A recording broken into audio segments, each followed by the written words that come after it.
avortement médicalisé démb déglu naa li ci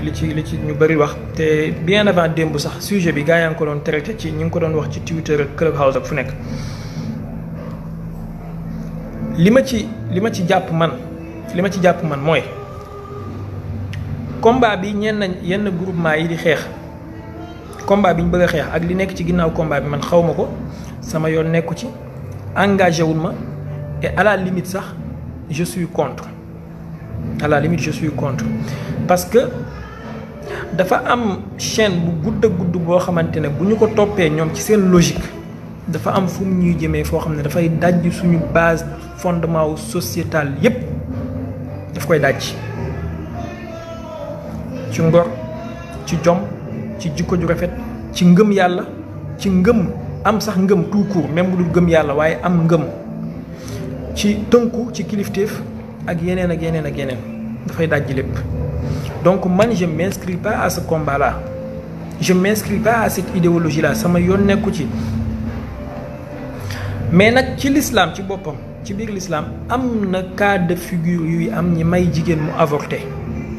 bokk na ci cas de figure yooyu bu fekkee ne la vie de la mère est en danger, bu fekkee dafa jël ëmb. mais tamit c'est encadré parce que dafa am durée boo xamante ne bu ko xasee dépassé mayatuñ ko mu avorté bu avorté ci moment boobu dañ koy considérer ku rey bakkan.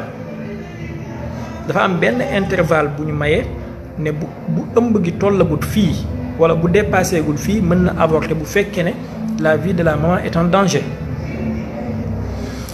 démb maa ngi dégg benn waaye xaw ma lan mooy xelam toll ci waxu dof yu muy wax naan avortement ak planning familial benn la. c'est faux, c'est complètement faux, dara boolewu leen. planning familial c'est s'organiser naka ngay lekkee exemple naka ngay lekkee ba doo jël yaram da ngay ndékki booy ndékki lii ak lii ngay lekk booy añ lii ak lii ngay lekk booy reer lii ak lii ngay lekk pour bañ a jël obésité. avortement dafay mel ni nga dem ba jël obésité ba pare jël paaka di dagg sa yaram bi ne da ngaa bëgg a wàññeeku exemple dara boolewu leen dara jotalewu leen bii dafay xaraam bii dafay dugg ci organisation ak méthode. alors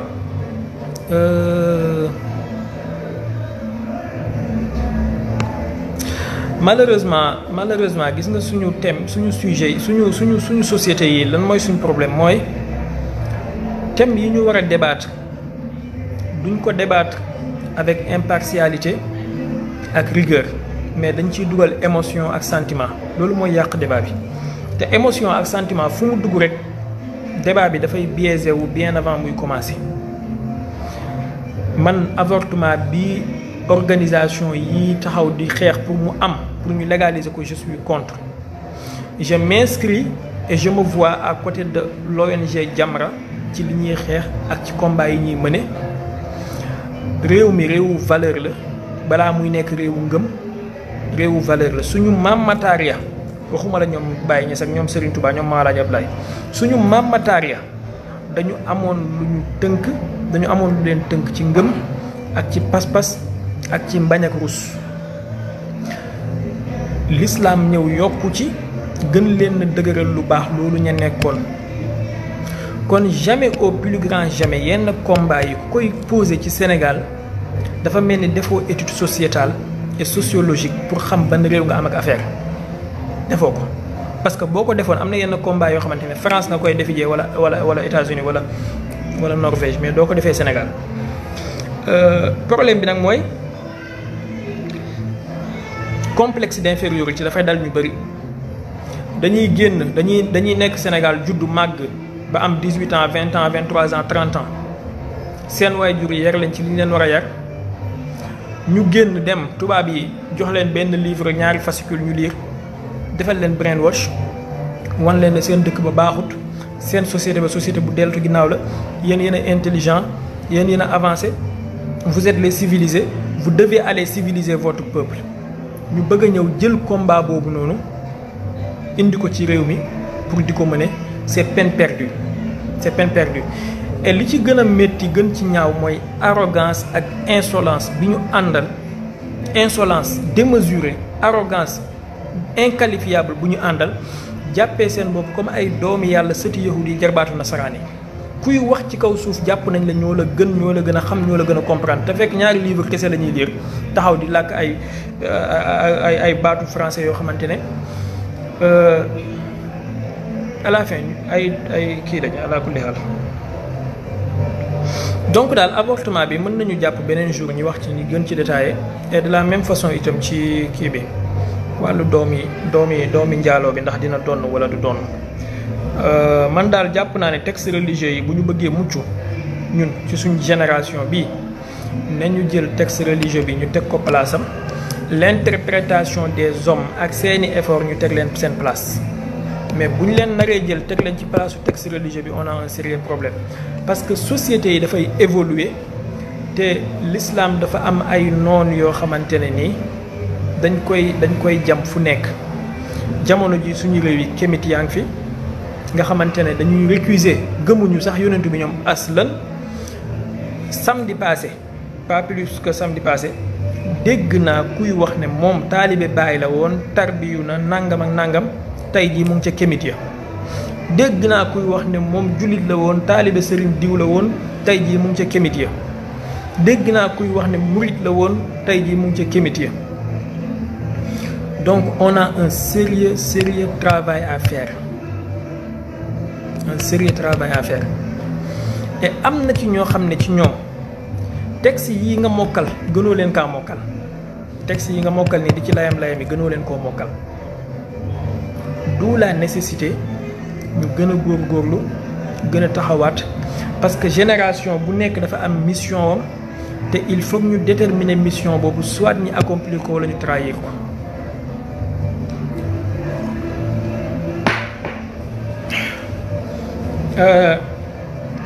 fan laa yamati woon ci Abdourahmane ibn Awf sax Kempes yow bokk nga ci ñi ma détourné de xam naa tey moom faaw Ahmedou Thiam alamaan la non mais xam nga avortement bi buntu la rek parce que avortement bi li ñu lay wax mooy chaque personne chaque femme a le droit de disposer de son corps et d'en faire ce qu'elle veut loolu foofu la ñuy commencer. léegi boo leen bàyyee ci loolu dem ak ñoom ci loolu avortement bu jàllee ñu ne la ñoom moom suñu corps mën nañu avorter buñ paree ci loolu mais transformation sexuelle la ñu jëm commencé di fi am ay transgenre parce que réew yi nga xamante ne tey jii loolu am na fa ñi légaliser ko ci lii la ñu commencé. il faut pas ñu jàpp nit ñi comme ay idiots ñun dañu xam li xew ci àdduna bi suba ngoon guddeeg bëccëg dañuy topp information dañuy lire gis nga lii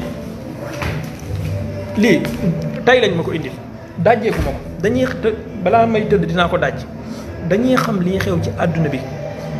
ak nu tuuti parution de livre bi bu am ñu ngi koy wër ci àdduna bi di ko lire on est 1000 fois mieux connecté que ñoom fi ñu jàpp ne ñoom foofu lañ toll ba foog ne ñoom mën nañoo ñëw blackmail nit ñi nax leen il se trompe largement ak ku mënti nekk seen ginnaaw société yi nga xamante ne nii yu mel nii am na fa ak fi ñu toll ci mbon tey ñun xam nañ progression bi ni mu commencé ak fi mu aboutir tey France gii tëbuñ tëb rek légaliser mariage pour tous dafa am processus bu gudd bu mu jaar États-Unis gii tëbuñ tëb rek légaliser mariage pour tous ak ay gay pride ak yooyu noonu dafa am processus bu gudd bu mu jaar léegi nag processus yooyu mu jaar ñun foofu lañ bëgg a commencer ak ñun jamono ji te ñun duñu ko nangu un leur fera face loolu il faut mu leer bu dee anglais la ñoo leen gën a dégg anglais ñoo leen gën a xam monde anglo-saxon bi bu dee français la ñoo leen gën a dégg français ñoo leen gën a xam monde francophone bi bu dee diine la ñoom xamuñ dara ci diine aslan foofu suñu jargon la donc il faut ñu arrêter démb Pape Djibril wax na leen lu mel noonu yaakaar naa dañ koo déggul moo tax et nañu xam ne ils ont en face de plus de 1 milliard de Pape Djibril Fall ci population musulmane bi ci àdduna bi mais ci Sénégal ils ont plus d'1 million de Pape Djibril Fall lu ko ëpp il faut ñu moytu ñoo leen gën a xam luwaay yi ñoo leen gën a xam lu nekk bu dee wàllu intellectualisme la ñuy jaay ñoo leen gën a nekk ay intellectuel téeméeri junne yoon ñoo leen gën a branché ci àdduna bi donc défi la aussi pour ñun ak ñi nga xamante ne ci ñun ñi ngi nekkoon di nelaw nañ dem jàngi gis nga bii ma la wan léegi nii am na beneen bu nekk nii boo xamante ne moom itamit barki démb la ñëw dajjeegu ma ko bii tay la ñëw bii barki démb la ñëw kon nañ dem jàngi nañ dem jàngi te nañu bàyyi tayal nañu bàyyi tayal mooy waral ñu mën ñoo blackmail mën ñoo wax lu ñu xamut ak dugal ñu ci ay naxas